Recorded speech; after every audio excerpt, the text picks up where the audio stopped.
C'est super. Il m'a fait visiter d'abord l'entreprise, est vraiment splendide. Vous avez soigné la déco dans toutes les pièces, partout. Enfin, c'est vraiment. Ouais, je pense que c'est essentiel. Aujourd'hui, il n'y a pas une entreprise qui est aussi fouillée, aussi recherchée, aussi léchée que ce que vous avez mis en place. Vraiment. Ouais, j'ai déjà on va dire un petit credo, c'est celui de ne pas faire ce que les autres font. C'est une bonne idée pour se démarquer. Alors bien évidemment, je suis souvent sur des niches très particulières. Bien évidemment, derrière, il faut vraiment se battre pour faire du business, etc. Mais au moins, c'est intéressant. Première chose. Et puis, on n'a pas beaucoup de concurrence. C'est aussi bien. C'est pas plus mal. Voilà. Et permet de maintenir un niveau de prix et de marge correct. Exactement. Et donc, rester en France aussi.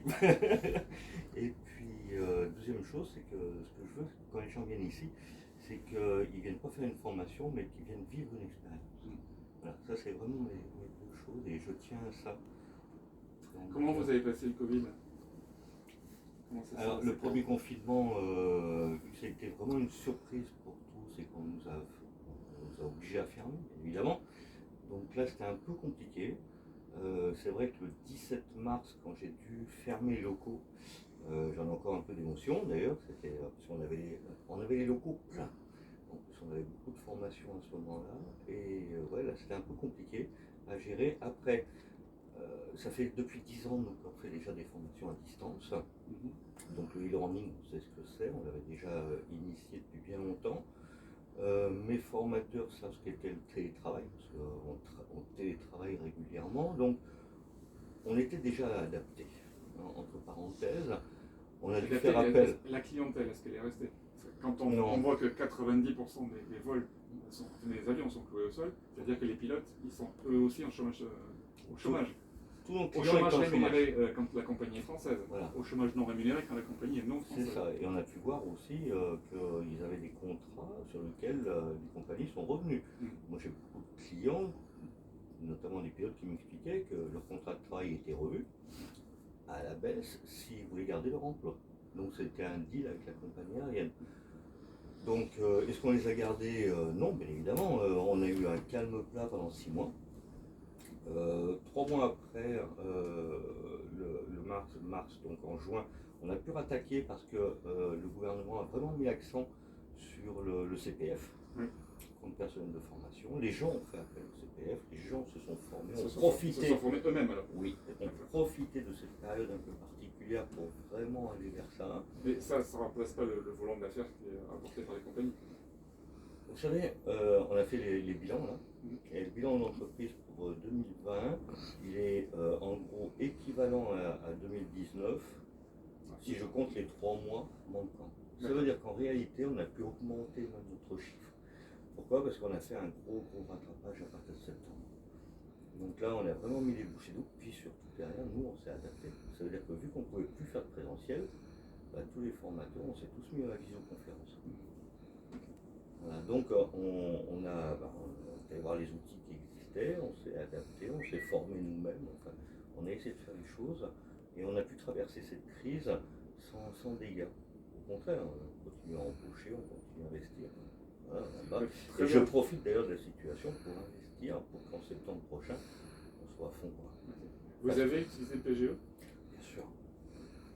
Mais vous l'avez utilisé donc pour investir et non pas pour de la trésorerie? Alors le premier, je l'ai fait 2 fois. J'ai fait un 160 000 € la première fois sur les conseils de mes comptables. Là, c'était pour, entre parenthèses, gérer effectivement le manque de trésorerie. Il fallait payer les salaires, les charges, les loyers, etc. J'ai négocié effectivement 6 mois de loyer parce que j'ai un crédit bail ici pour permettre un décalage. J'ai pu négocier certaines choses avec des fournisseurs aussi, les locations d'imprimantes, de voitures et tout. On n'a pas réussi, mais bon, après on fera des choix. Et voilà, et là, Après on se rappelle qui a fait, qui n'a pas fait. Au moment de renouvellement d'imprimante ou de flotte. C'est ce qui se passe. En plein dedans. Et là, j'ai refait appel à un PGE, mais cette fois-ci pour de l'investissement. Parce que j'avais pas de fonds propres. J'ai jamais été subventionné de quoi que ce soit. Tout ce que vous voyez ici, c'est que nous, c'est que du fonds propre. Et là, on a une opportunité formidable avec Airbus pour faire quelque chose ensemble. Et du coup, là, j'ai décidé de faire. J'ai fait une demande de subvention. Alors, je suis jamais dans la bonne case, c'est bizarre. Parce que je ne suis pas dans l'aéronautique. Hein. J'ai un code APE d'organisme de formation, donc ça ne marche pas, bien évidemment. Je ne bénéficie pas du plan relance. Il y en a d'autres qui ne sont pas dans la bonne case et qu'on arrive à mettre dans la bonne case. Voilà. Je pense à nos amis d'Aura Aero qui n'étaient pas dans la bonne case et sur lesquels j'ai réussi à obtenir un certain nombre de choses de la part de Bercy. D'accord. Et donc ils vont bénéficier de près de 2 millions d'euros au titre du plan aéronautique, alors qu'ils n'étaient pas dans la case sous-traitant aéronautique.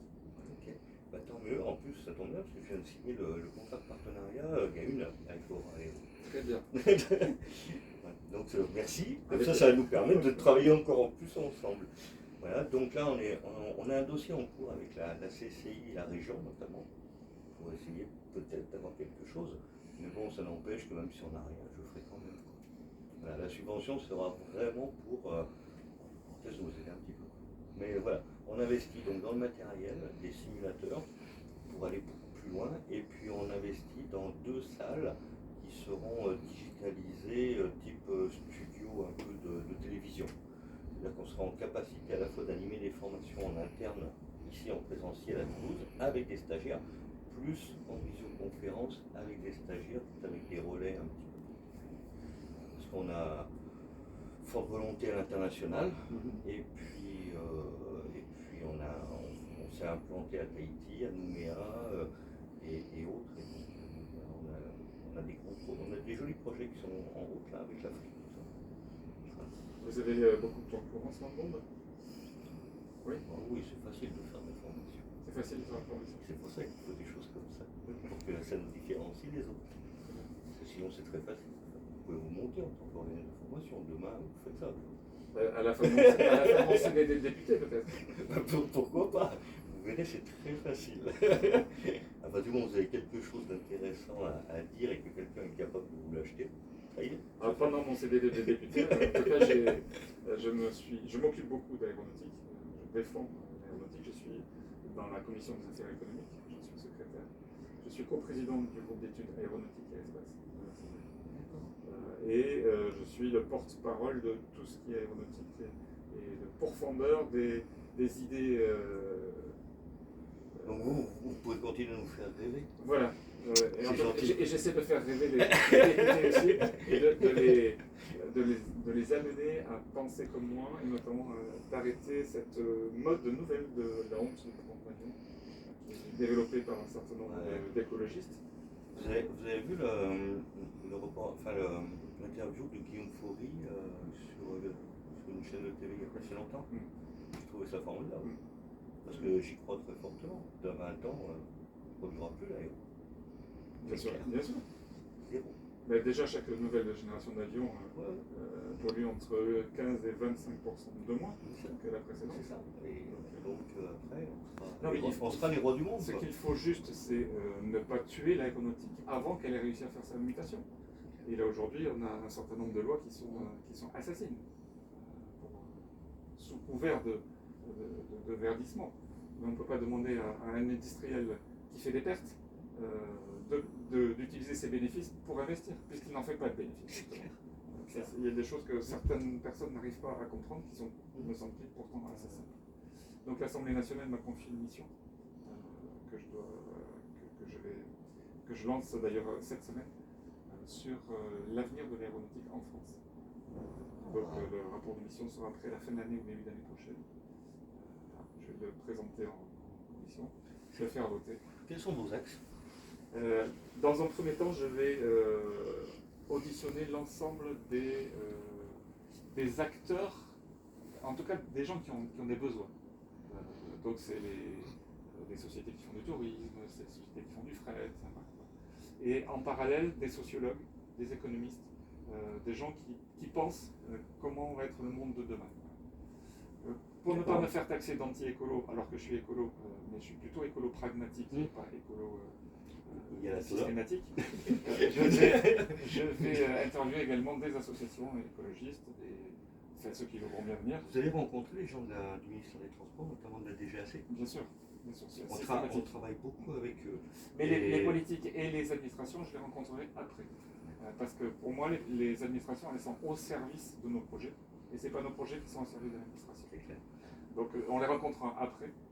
Parce que s'ils ont des idées préconçues, il faudra peut-être essayer de changer leurs idées préconçues si ça ne correspond pas aux besoins. Donc les politiques, les ministres et les administrations, je les rencontre en troisième temps. Maître mot, la sécurité. Maître mot, parce que la sécurité est bien sécurité aérienne, hein, je parle. Oui, parce que pour nous, il n'y a rien au-delà, quoi. Et mais, on voit dans le secteur de l'industrie aujourd'hui. Mais au-delà de la sécurité, elle est tellement évidente qu'on passe sous le sens. Moi, ce qui m'intéresse, c'est l'économie, c'est combien d'emplois ça génère, quelle est la part de l'aéronautique dans la balance commerciale française qui est hyper positive, c'est comment on fait pour que la France reste l'un des 2 seuls pays du monde qui sait construire des avions. Et voilà, comment on fait pour ne pas tuer notre aviation, notre aéronautique. Monsieur le député, mais rajouter une touche sécurité. Pourquoi je vous dis ça? Parce qu'aujourd'hui, c'est le maître mot de l'industrie. C'est-à-dire que l'économie, oui, on sait faire, entre parenthèses, on est un secteur industriel, on est le premier constructeur au monde ici, etc. Je vous assure qu'aujourd'hui, tous les grands patrons d'entreprise mettent ce mot sécurité. On a l'impression que c'est acquis, pas du tout. Et s'il y a un progrès à faire aujourd'hui en France, et je parle bien du secteur français, c'est sur ce mot-là. Et la sécurité, justement, doit passer par la formation, parce qu'on sait aujourd'hui que c'est, entre parenthèses, la formation qui est le point faible. Ça veut dire que les accidents aujourd'hui qu'on a, ou les incidents majeurs, et qui risquent de nous faire arrêter l'avion, au-delà même du secteur vert, c'est justement le manque de compétences personnelles. C'est ça, nous là-dessus, on y travaille énormément et on sait qu'on a un progrès fou à faire. Mais on est quelquefois un petit peu arrêté justement sur des principes économiques, sur pas mal de choses, voire même simplement sur à la fois notre historique, et je vois bien avec les industries, et d'ailleurs des entreprises comme Liebherr, comme Collins, sont des gros, des lourds, ils sont en train de changer un petit peu leur démarche prioritaire. C'est-à-dire de passer de la démarche de oui, il faut faire de l'argent, ouais, on en est tous conscients, on est des entreprises, mais il faut rajouter la culture sécurité dans notre industrie. Je vous assure, on appelle ça la culture sécurité aérienne, c'est un élément important. Il y aura plusieurs cultures en même temps. Il y aura la culture verte, effectivement, de décarbonation, ça sera de plus en plus important, cette culture sécurité. Moi, ce que je vous propose, c'est de vous inscrire dans le cycle des auditions. Ne serait-ce que parce que je n'avais pas pensé à la partie formation, et ça me paraît effectivement intéressant. Et je remercie d'ailleurs Nadia Didlot d'Aero Warning qui a permis de nous rencontrer et de faire en sorte de mettre ce volet dans ma mission, qui me paraît très important. Donc ça sera aux alentours du mois de septembre-octobre. On prendra rendez-vous avec vous et puis on fera probablement en visio. Parce qu'en fait, ce que je vais faire, c'est toutes les auditions, je vais les faire en visio.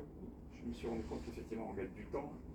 Et surtout, dans la première mission que le Premier ministre m'avait confiée sur le logement, j'avais quelque part un peu honte de faire venir autant de personnes à mon bureau. D'abord, elles venaient de loin, souvent, elles venaient à mon bureau, elles restaient 1 heure, puis elles repartaient. Je me dis, mais tous ces gens qui se déplacent juste pour venir passer 1 heure avec moi, est-ce que c'est pas un peu du gaspillage? Ça, on a appris à faire autrement. Alors, on a appris à faire autrement, et donc on va le faire. Donc, ce que j'ai proposé à ma co-rapportrice, puisque quand on a une mission de l'Assemblée nationale, on a toujours un co-rapporteur d'un groupe d'opposition. Donc la co-rapportrice, c'est Sylvia Pinel, qui est extrêmement sensibilisée à l'aéronautique également, donc avec qui je travaille plutôt très bien. Et donc j'ai proposé qu'on fasse toutes les auditions en visio et qu'on fasse des déplacements sur le terrain. Alors bien sûr à Toulouse, mais il n'y a pas que Toulouse, il y a aussi Nantes, il y a des constructeurs d'avions électriques également. Vous avez derrière Atar. Oui, mais il y en a aussi dans le nord. Il y a des sous-traitants en Bretagne. En fait, ça irrigue tout. Donc on ira probablement un peu plus. Avec grand plaisir. Et donc on se verra. Je dis cet aspect compétence du personnel. Dans l'aérien, on a encore énormément besoin de personnel. On est encore dans un secteur très artisanal où l'humain reste très important. on est beaucoup sur les facteurs humains et sur cette culture sécurité. Aujourd'hui, c'est l'axe vraiment qu'ont pris les gens, les entreprises, je dis, pour essayer d'améliorer. S'il y a un truc à améliorer aujourd'hui, c'est vers ça qu'il